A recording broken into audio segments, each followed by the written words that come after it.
Hello, everybody. My name is Erica Austin. I am with Dogwise, and I am joined today by Agnieszka Janarek.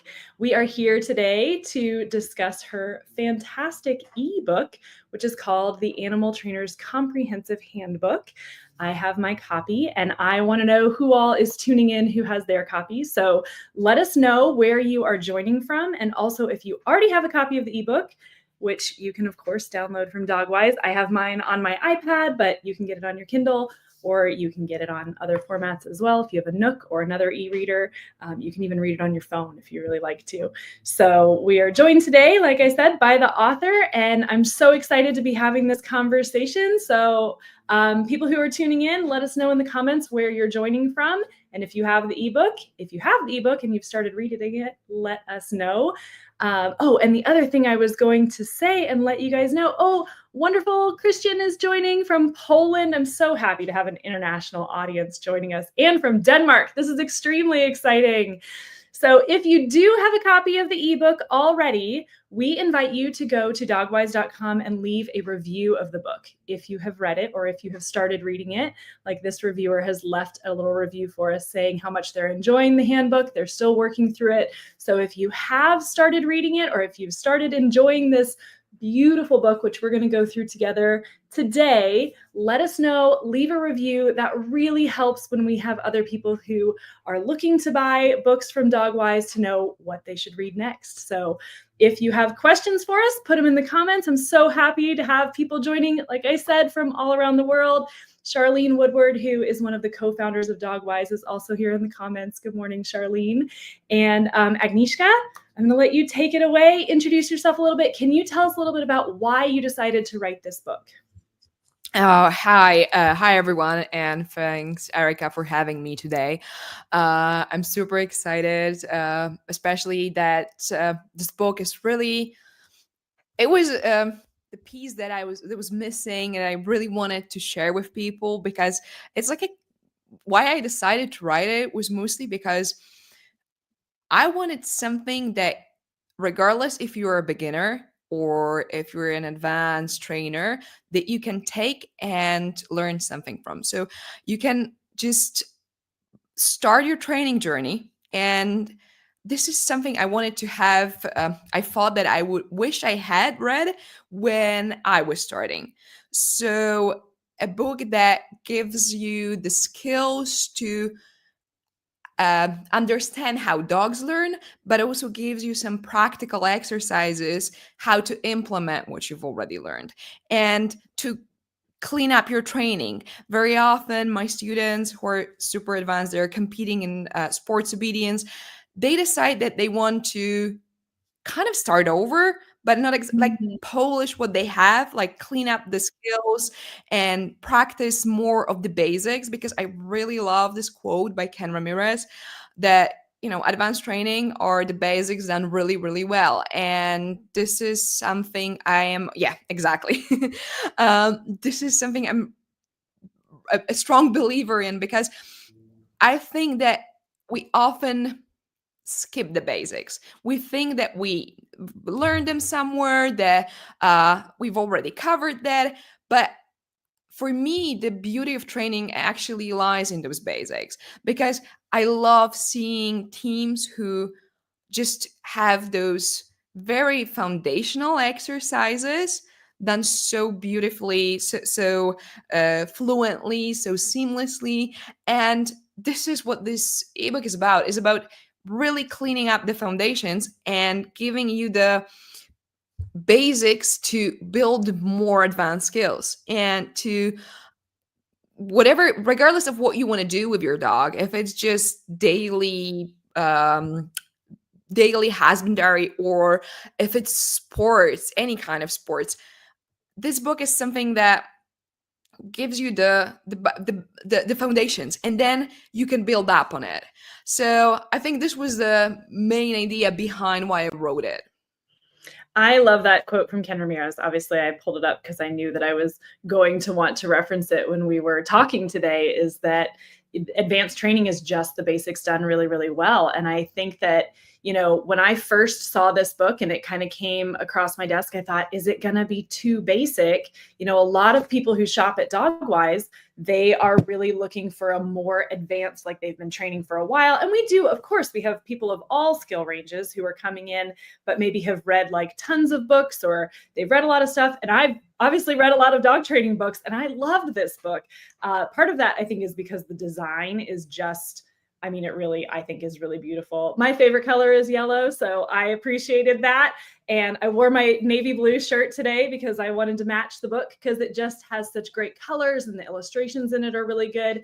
But even beyond being able to just have kind of, like I said, these almost basic introductions, I really loved how you break things down really well, which is probably, even to your point, like that's what advanced training is. That's what advanced training and learning for all human and all learners, right? Whether they're dogs or humans, and being able to talk about what you're going to need, like this. Again, I love this illustration so much, where you talk about what you're going to need in these training sessions, and it looks simple, but if you think about how you're going to apply it as you move forward, I think it's really a well done book. And I love what you said of like, I wish I'd had this book when I first started. I would agree with that completely. Something you say on this page is you talk a little bit about recording your sessions, which I personally feel very strongly about. Can you speak to that a little bit? And if people who are tuning in are also trainers, do you always record your sessions? Because I love to go back and watch them and see where I can make some improvements. So Agnieszka, could you talk to that a little bit about the power of video recording? Yeah, I mean, this is the best tool that, like, the modern times, it's given us such a great tool. Like every phone right now, it's a great camera. It has a great camera, so you don't have a special equipment. You don't need it. You just need your phone and a tripod that's super easy to access. So I think that recording has given me not only great memories of the dogs I've worked with, but also it's so great. I think it was Kay Lawrence, where when I was doing her trainer's course. Uh, the the final work that we had to do was uh, a compilation of our work throughout the course. It was a really long document. It was like 300 pages with all the video links and text. But when she's given me her feedback, she said that it would be really important to go back and revisit it and see those videos. And after I don't know, 3 or 4 years, I actually went through the whole thing, and it was so great. Like you pay attention to so many different details, and then also you see your progress, and you see that you actually, this is important. I think that we acknowledge that what we do at this moment is usually to the best of our knowledge. And it's not that we were wrong, it's what we knew at that time. And this is great when we look at it later, like a couple of years later or even months later, and you see, oh, now I would have done this differently, right? And this is actually a proof that you have learned. And there is the recording on a daily basis, because I record, I think, like 99% of my training sessions, because it's just really effortless. And it has given me like additional private tutor at train who helps me every day, because sometimes you just don't see certain things when you're working with a dog, and you don't know why something didn't work out. And then you see it on the video, and this is so obvious, right? This is so obvious why things just have gone wrong, and you wouldn't be able to know it without the video.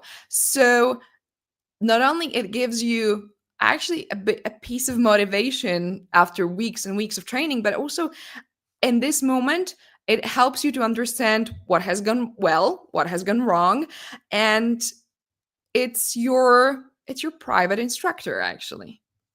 I agree. It's interesting that you say that about like being able to see it and looking at how your training went and thinking, why didn't this work? And I love it. You said tripod. I will just prop my phone up pretty much anywhere. Like as I'm recording, but it gives you such a different perspective. And especially those of us who are professionals who are really studying canine body language, I have absolutely found that, the perspective I have when I'm looking down at the dog that I'm working with is completely different than if you have your phone set up and it's watching you and the dog and those interactions of like, oh yeah, I leaned over a little bit, right? I clever Hans that sit just a tad. And the other thing too that you mentioned about being able to look at your progress and see like where you've come from, but also having all those resources. I have a very good friend who just got a new puppy and is texting me and saying, "Oh my gosh, like I haven't had a puppy in a while and it's so hard. And what do I do?" And I was like, "Oh, well, here's some tips." And then I went through my videos and I sent her like, I don't know, 15, 20 videos. It was just like, here and this and this and this. And I was like, wow, I have a ton of videos from the recording sessions that I've, my training sessions from over the years. And to be able to have that library of information, it's not as well organized as I would like. It's not as well polished, but like you said, to just be able to like set up your phone, record those videos and have those to save, I think is so great. Mallory has got a comment here saying, so smart to recommend video recording. Looking back on your progress is important. And it absolutely is. Like you said, absolutely being able to see also your own progress. And like you said, when you know better, you do better. And we're all kind of learning together. Exactly. And sometimes it's what you said actually about clever hands. It's the cues. I mean, sometimes you think that, I mean, my cue for, let's say, folded down is the verbal word down. And Mm. then look at the video and yeah, maybe it's a part of the cue. Mhm. It's there, but for your dog, something else is relevant. Well, And and that I had that conversation with a trainer friend last night of like, what is actually the most salient part of the cue? Like, is it me doing this or is it the like I think it's the verbal cue, but maybe it's a different context clue. I think that's absolutely valuable.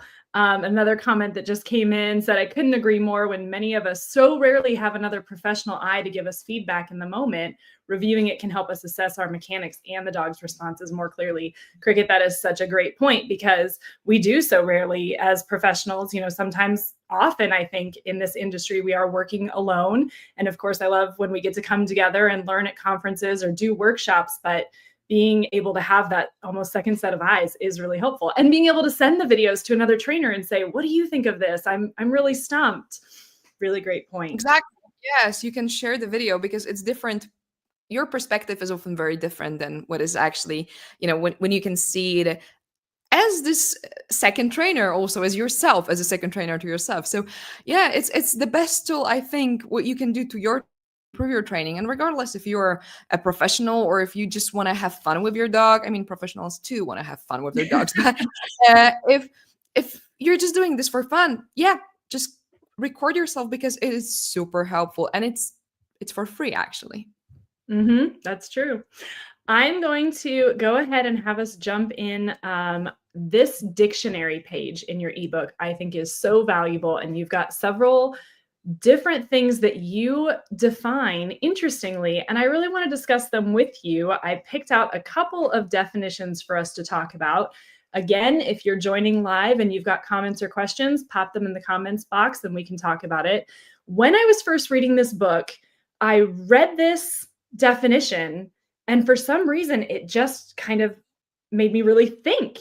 So, how did you come up with this definition or the definitions in this book? I've picked a couple out that I wanted to discuss, but this one was really one that I thought might spark some good conversation that you define in the book. So, how did you come up with this definition, and can you expand on it, explain it just a little bit? So there was this quote by Dr. Susan Friedman that she said that reinforcement happiness is a function of reinforcement, depression is a function of punishment, and frustration is a function of extinction. And I couldn't actually agree more. And there is also this part that frustration is, it's often hard, it's a label, we often can't really describe it well, but when we think about behavioral extinction and we see that, the something that is happening if we stop the reinforcement process. We suddenly start to notice the behaviors, and those behaviors are often a reflection that this is something that used to work doesn't work anymore. And your dog starts to whine, bark, and very often, if we notice those behavior early, we can stop the frustration. We can stop the process of going further and further into extinction.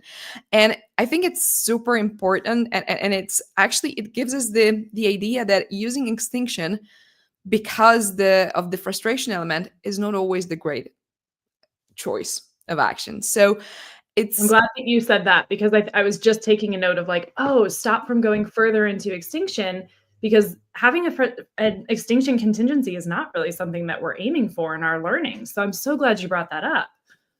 yes, it's something, and very often when you say just extinction and you don't mention frustration, it doesn't really resonate. And I think the frustration part, it's actually quite good label at this moment, because when we can unpack this label, because very often each dog behaves differently. So you can see that, oh, my dog, when I withhold reinforcement for longer, I see that he starts to look around in the first place, and then it escalates. So what I recommend very often is actually list those frustration behaviors.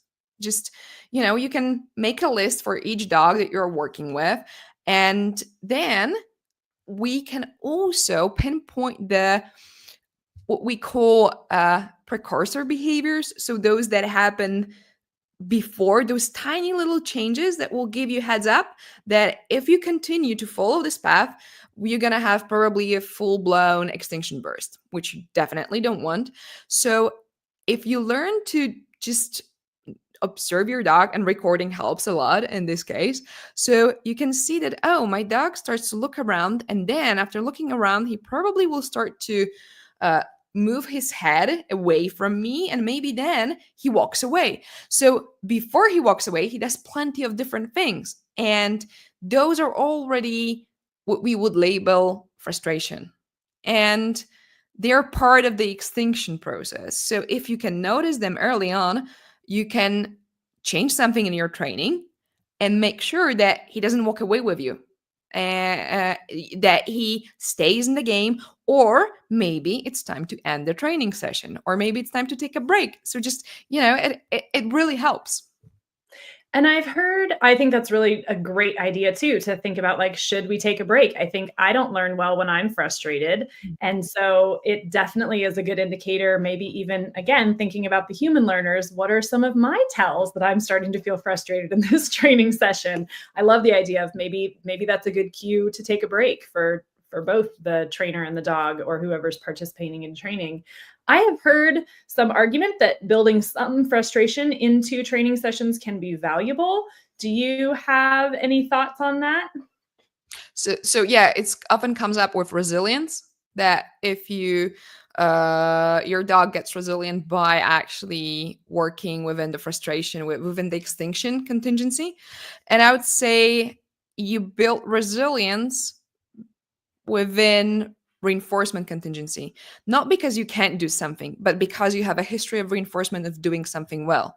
So the more skills you have in various conditions, so that you can apply if condition changes, the environment changes, this is where you build resilience, not because you can't succeed very often, but because you are actually successful in various conditions. And then when things don't go wrong, you can apply this again, but not because it was so hard in the past, but because it was easy, and you know that, oh, if I try again, then yeah, I have the skills. If it didn't go well once, that's not a problem. But if you use extinction a lot, you create quitters, because you can, how many times you can try harder and harder when finally everybody quits. If you have to try hard every single time, I mean, it's no fun.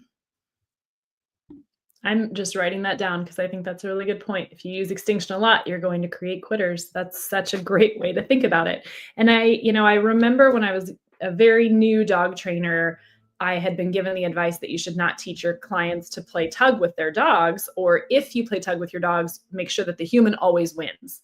And another dog trainer who I respected a lot said, I would not play a game for very long if I never won. And I was like, yeah, that makes a lot more sense to me. So I appreciate that perspective a lot. I'm going to jump into the next definition. We shared this definition on our social media in preparation for our interview, and we got a lot of really great feedback. I think that the most impactful response that we got was people absolutely agreeing that the language that we use is important. And I really appreciate how you have defined this word that and what the difference between a cue and a command is and why that is so crucial. Can you again talk about how you kind of came to this definition and why you personally and professionally think that language matters? I think it matters a lot, not only when we talk about a cue, but often when you imagine someone saying about their dog that he's dominant or that he's vicious. It very often creates how you're going to approach the problem, how you're going to approach the learner in front of you. And it's the same with the word cue. It's like when you say command, I mean, it has this baggage. It, for me, I have the image when I say command, it's like the military, the army, right? You have to, it means you have to, when I say something, you have to obey. And people are often puzzled when they say, but I told him, I said the command, come to me, and he was disobedient. And they are angry for the dog because he disobeyed them. And when they say a cue and the dog does not respond, it's more like, oh, he doesn't understand my cue, right? So it's like a completely different mindset. And it's important. I think the words we use actually they shape the environment, and they shape how we see the environment, and how we see the learner in front of us, how we see the training. So it is important to change our language, to adjust it to how we the current knowledge, because we know how cue works. We know it because it's um it's a stimuli, it's an antecedent. And we don't see it, I don't see a cue as something my dog has to do. I see it as a tool, as something that has a definition in behaviorism. And if it doesn't work, then it gives me an information and feedback, and I can adjust, I can learn something, and it actually makes me more curious as a trainer. Because if my dog does not respond to cue, it's like, oh, that's interesting. What was in the environment that was competing, that was overshadowing my cue, right? Or maybe there is something more relevant. Maybe this is and then it becomes more like a game, like a conversation, and it's super cool. There's no pressure. I mean, he didn't respond to a cue. Oh, that's interesting. He usually responds when we are at home. So maybe that's the problem of the environment. Or maybe this time I said my cue. I remember with my puppy, I'm no longer puppy. I mean, he's 1 year, he's still a puppy. So I taught him down on recall and down in front of me. So then I was standing, and he had a break, and he came to me because he finished his sniffing mat. He came to me, and I had my hands behind me, and he immediately, I just moved my hands behind me, and he immediately just went down. And I was like, oh God, this was not a cue. I was thinking, actually, I mean, I wasn't expecting this to be a cue. And then I look at the previous videos, and every time I was saying this cue, unintentionally, I was just putting my hands behind.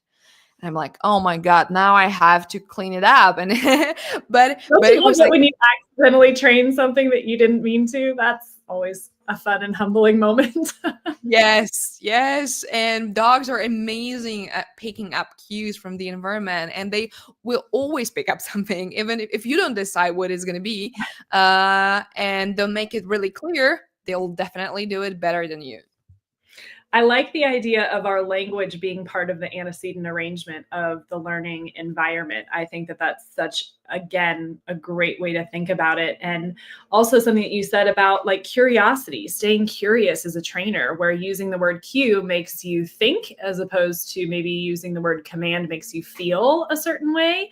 We did have a comment come in. Mallory said, "This is a great reframing. As a dog owner and not a trainer, this language is better for me too." I'm glad to hear that, Mallory.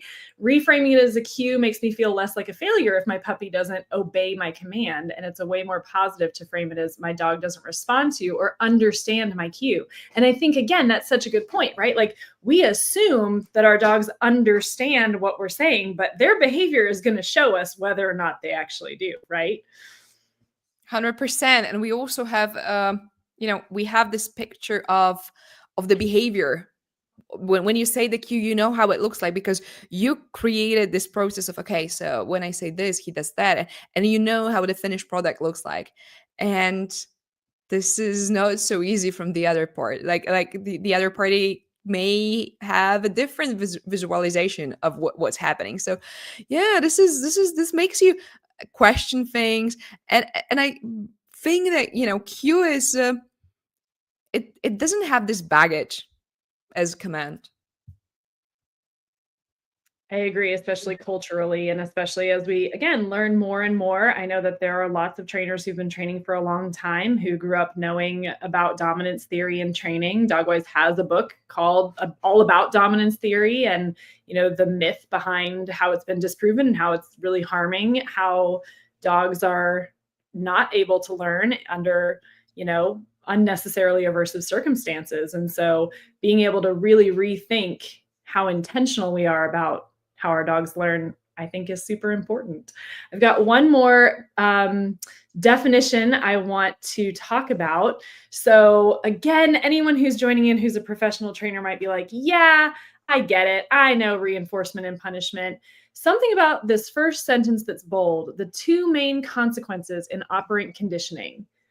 Again, your definitions are so clear and precise, and it really made me think that's such a wonderful way to describe and think about, if we know what operant conditioning is and we know how we're working with behavior, what a great way to simplify this definition so that more people are able to understand how it works. So, do you have anything you want to say about this particular definition, or if there's anyone who wants to ask a question in the comments? I don't think this is oversimplified. I think you did a really wonderful job finding a way to define these main things that we talk about all the time in dog training. That's good to hear, because I think like very often, especially when you're new to animal training, to behavior science, it's people in general, when you say punishment, they have this cultural definition of punishment, like every day. It's definitely not behavioral, and reinforcement is such a difficult, I mean, people, you don't usually use that word. With punishment, we use punishment on a daily basis. So it is in our normal language, we say that this was punished, that there is a punishment if you do something wrong. And this is very often something different than in behavior science. And I think it's important to understand that reinforcement and punishment in operant conditioning are slightly different from what we understand in everyday life. And people, once they understand that these are the consequences in operant conditioning, it helps them to analyze behavior slightly differently and understand why something is happening, why the behavior happens, and why it doesn't. And to put this line between everyday use of the word punishment and how we use it in behavior science. Because once you understand that, it really makes things much easier when you teach new behaviors and understand why there are problem behaviors, why, because you think something was a punishment, but it didn't show in a behavior change, it means it wasn't. And the same with reinforcement. And often, people say, oh, but I tried positive reinforcement and it didn't work. And there was this quote that I like. It was by one of my professors at applied behavior analysis at program. He said that people, say like, yeah, I tried positive reinforcement, it just didn't work, and that this is an oxymoron, because if you use positive reinforcement, it works by definition. So if you just give Love that. cookies and it doesn't work, behavior doesn't, happen more often. It means you were just giving cookies and they didn't function Mhm. as positive reinforcement. And often the people who are not in line with positive reinforcement training say, "Oh, I tried it, but it doesn't work." It works by definition. So if you tried it and it didn't work, it means you were not actually trying positive reinforcement. Right. And even like you said, also the opposite end of that spectrum of if you think you're punishing a behavior, but it doesn't go away, then you're not actually, by the definition of operant conditioning version of punishment, you're not actually punishing. And how often does that happen? Anyone, again, who wants to jump in the comments and be like, oh, yeah, I definitely had that happen either way, right? Something I've recently been a part of a lot of discussions where the learner gets to decide what is reinforcing and what is aversive, not the teacher, not the trainer. And like you said, the behaviors Exactly. tell And us. Yeah. I do want to exactly, share. yes. And people say that I was, if, Oh, it looks like we so might. sorry. I think there It's is okay. a delay slide. And That's all right. Go right ahead. sorry. So yeah, I think often it's like people say that, oh, but I was punishing him for this behavior. And let's say they are coming back from work and the dog jumps on them and um, they're shouting at the dog like, stop doing that. But this is social contact, and the behavior happens more and more often because any interaction at this point for the dog is reinforcing. So you are not using punishment, you're actually reinforcing the behavior. And once you understand how the behavior science works, how we can use these in practice, I mean, it really opens your eyes, and it changes how you approach the behavior. I want to show this graphic that you've got in your book. I love this graphic. And again, I think this book is just so well done. The illustrations really drive home the points that you're making. And this illustration of the car being the behavior, the stimulus being the road, and the consequence being the gas. Like the gas, like we were just talking about, it's either going to make hopefully the car keep going if it's a desired behavior. And those consequences, like you said, where it it is not necessarily maybe what we think that it is. And I like this part that you put here at the bottom, that a change in the environment must have a function to make the behavior either repeat or disappear. But if this effect is absent, we're not dealing with reinforcement or punishment. Yes, exactly. It's we often forget that if the consequence is not meeting, if there is no function, then we're not then there is this change in the environment, but we can assess it in terms of a reinforcement or punishment or extinction. So everything is functional with behavior, and this is great because once you understand it, it really is like it's all logical. And when we understand that, oh, my dog does this because the environment was reinforcing the behavior, not because he's mean, not because he was doing this on purpose, no, but this is what the environment tells him what to do. So it takes this element of assessing something emotionally, which is important because sometimes it's easier to just look through the objective lens, that it really makes things much simpler and helps you to understand that the dog, the learner, any animal actually you're working with is behaving how the environment tells him to do, not because he wants to be mean to you or because he's angry at you, not because, no, it's just what the environment tells him what to do. And that actually, I feel, has some freedom to it, right? Like a lot of us professionals have talked to owners who come home and the dog looks guilty, or we've seen those videos on social media, right? And as professionals, we know that the body language might just be appeasement, but it's appeasement body language based on what the human is doing, but the dog doesn't actually feel bad for having gotten in the trash and like had a great time while you were gone, because there's not a moral compass there. They're not thinking about, and people say, like, I just know that he knows. But if we're not really looking at the behavior, we don't know if your dog knows or not. And they're not doing this to get back at you because you left them at work or left them at home while you went to work all day. They're doing it because the behavior is reinforcing, or they wouldn't keep doing it. Like you said, by definition, that's how positive reinforcement works. Exactly, 100%. And it also gives the statement that if you really use positive reinforcement, it's going to work. So the problem is not that it's not effective. The problem is with the application and our skills, how to do it effectively.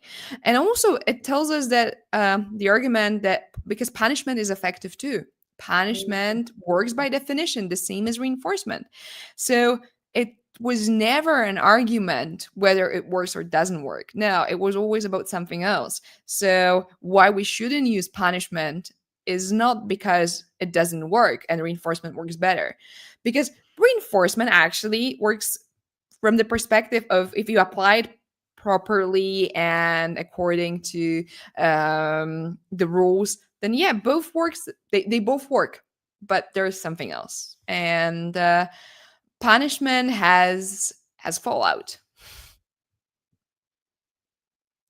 Which is actually why I brought up this page. So this is a spread in your book that you talk about why we should avoid using aversive methods. And I do appreciate that you say, like, punishment does work. That's not in question. It's why would we not choose to do that?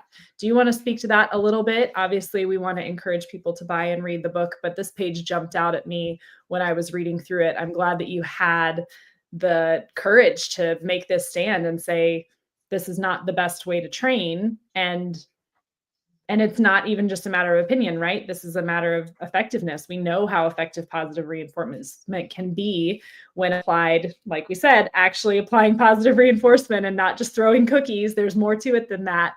But I do appreciate that you took the time to address this in your book. Yeah, because I think it's because we understand it works, we also have to understand why it's better to use positive reinforcement. And of course, the world is not black and white, and sometimes we will use punishment, but never as a main as a choice. Sometimes it will happen, and it will help us to understand how it works to avoid it in the future. But we need to understand that punishment has its fallout. And often the fallout, first of all, I think I like this information that, punishment does not teach new behavior. And we often forget about it, and we punish the behavior and just leave it be. And then another behavior will come up because there is no emptiness, there is no vacuum. It will happen. The environment will actually choose a different behavior, will reinforce a different behavior, and very often it may not be the behavior that you want. Also, the emotional aspect and the fact that working within aversive conditions, it's never a proper, I would say, it's never a optimal place to learn. We all thrive better in the environment that encourages asking questions, exploring the environment, and punishment doesn't let you explore. Punishment suppresses the behavior. Punishment makes sure that we actually take something away from your repertoire rather than adapt to it. So when I teach when I work with the animal, I want to give the animal more tools, more behaviors in their repertoire, not limit them.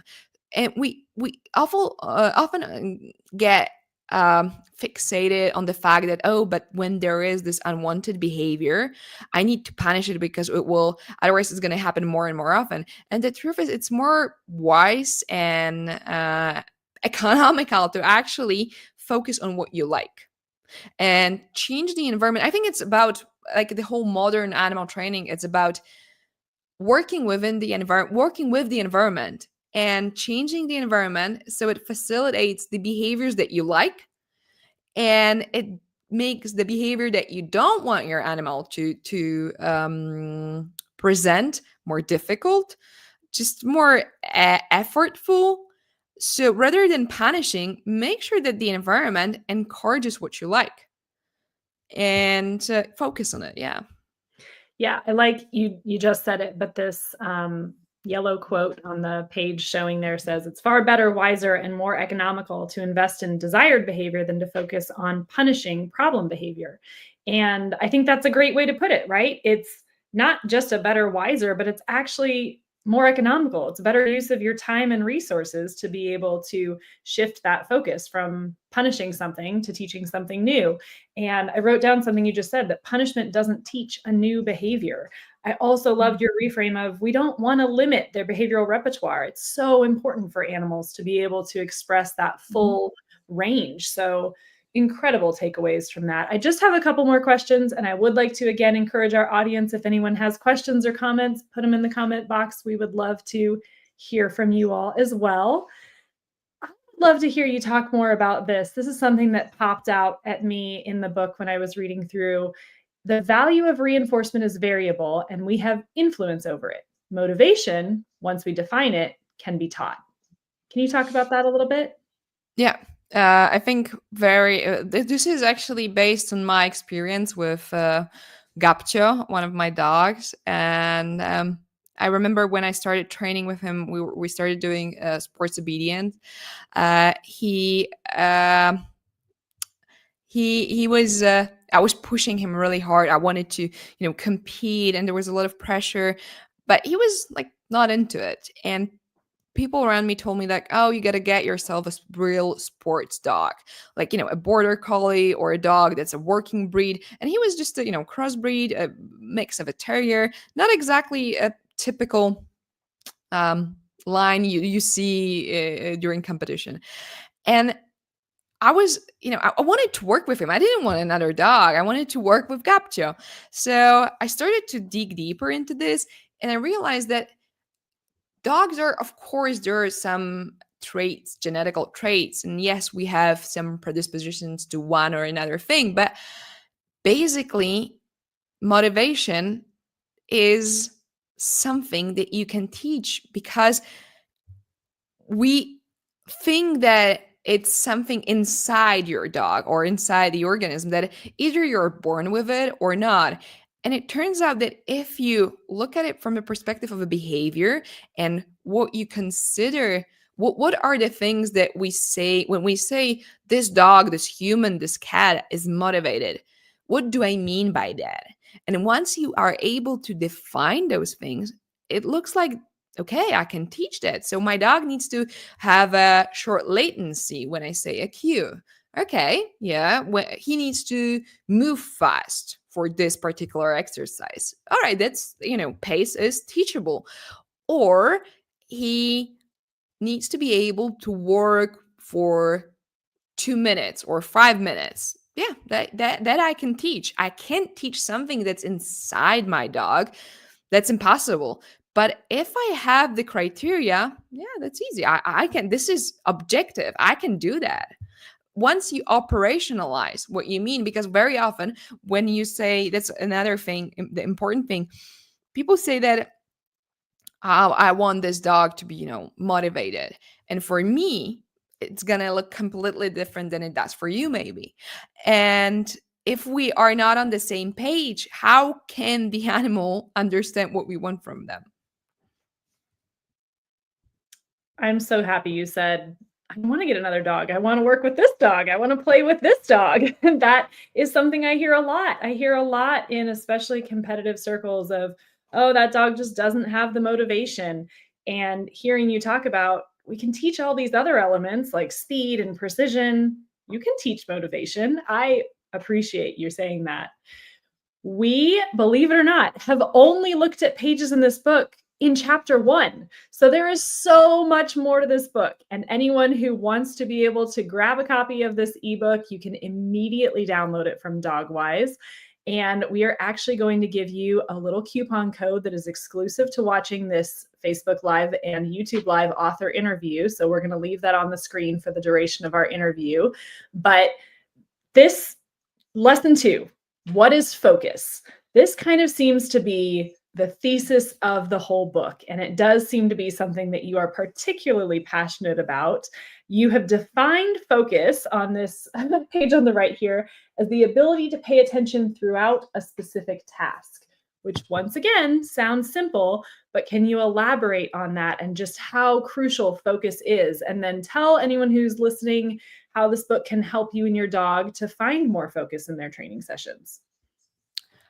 Yeah, I love this topic. It's part of like the first it was an online course on Trumplo, and then it's something I'm really passionate about teaching. It actually started with Gapcho and him being not a sports dog, and because I'm just gonna go back slightly to this. When we started to compete, at some point he started to run away from me, and because I was putting so much pressure and he was unable to focus. He was just looking around, sniffing, doing so many different things, just not training with me. And I at this point I decided that this is not why I started this whole. I started to have fun with my dog, and I remember just trying to break it down into smallest possible things that I can teach. And this is when it came out, like, people often think focus is eye contact. It's the if your dog looks at you, it means he's focused. And Gapcha was looking at me for such a long time and not responding to any of my cues. So I've learned that eye contact has nothing to do with focus. But also, what if you see a dog who is running in the forest, nose to the ground, looking to the sides? Would you say this dog is focused? And people would say, like, no, no, not really. He's not focused. But this dog is actually at work. He's searching for a lost human. But this focus looks completely different than obedience focus, or focus during husbandry training, or focus during nose work, or there are so many different focuses because they need to be defined contextually. And we need to break down what focus means for this particular individual, but also under these circumstances. If you're not going to be able to do that, you're not going to be able to teach it. And I think this is important, the most important lesson, that you need to be able to operationalize what you want to teach. So define in observation in behaviors that we can observe. And once we do that, we can build it, we can teach it. And I think the foundation of teaching anything later in training is actually focus. Because if your dog is able to stay within a training session with you, paying attention and also ignoring irrelevant stimuli around him, then you can do whatever you want. But if you don't have it, if you have to compete, I never compete for the attention of my dog because I failed so many times that I've learned my lesson. Yes, my dog, Gapcho used extinction on me actually with this. And you can try, but there will be always something. If your dog has no choice and you try to compete and you try to make sure that you're better than the environment, you're not gonna win. And I think what's important for me is that I teach my dog to focus voluntarily, because I think focus can only be taught without any pressure. Because once we apply pressure, the competition starts, and you're usually on a losing strike. That goes back to what we were talking about earlier with the animal gets to decide what's reinforcing. I once heard a quote that said, "Your distractors will tell you where your reinforcers are." And I find that to be true in my personal life when I'm like, "Oh, there I am getting distracted, scrolling on Instagram when I'm supposed to be doing something else," right? And to talk about competing with the environment, I remember being a brand new dog trainer and hearing the advice of, if you want your dog to have a great recall, you have to be more exciting than the environment. And I am just never going to be able to compete with a squirrel. Like, I'm just not. I can't. I've tried, right?